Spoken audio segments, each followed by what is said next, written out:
veritat és que sí, estàvem comentant abans que s'han trobat que està bé això de tindre festes cada 3 mesos perquè per almenys de cara a l'esperit i a l'ànim de la gent sempre està bé. I no sé, es veu que jo no noto molta diferència d'altres moments i crec que la gent també li va bé de volta en quan poder passar-se-ho bé i trobar-se amb els amics i tot això. Encara que siga un poc pedant, però Raimon ja dia que qui perd els orígens perd la identitat i jo crec que aquestes tradicions, quan formen part de la identitat d'un poble, és important que es reforcen i que es treballen i que es visquen, i més quan són tradicions de festa, doncs millor encara, clar. Ves transmeses de pares a fills, no? Sí, totalment.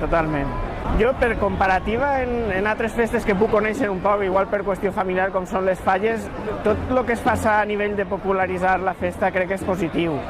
En altres llocs aquesta popularització es dona, sobretot, no sé, per això comento lo de les falles, que ho conec un poc, i crec que tot això ajudarà molt sobretot a difondre també la festa entre tots els alcoians. Vull dir, jo crec que és important que no n'hi hagi potser aquesta separació entre els mirons i els festers, no? I que pugui haver espais de trobada com és el dia d'avui, per exemple, no? Vull dir que quan més amplis siguen aquests espais de trobada, millor.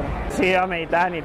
Allò del cafè fa germans i aquestes coses, jo crec que aquestes coses no hem pogut evitar estant així parlar d'algunes coses de l'autobús i dels temes d'actualitat, però jo crec que es parla ja a un altre nivell i més distesament i més tranquil·lament, i això també ajuda a resoldre aquests temes, no? Crec jo.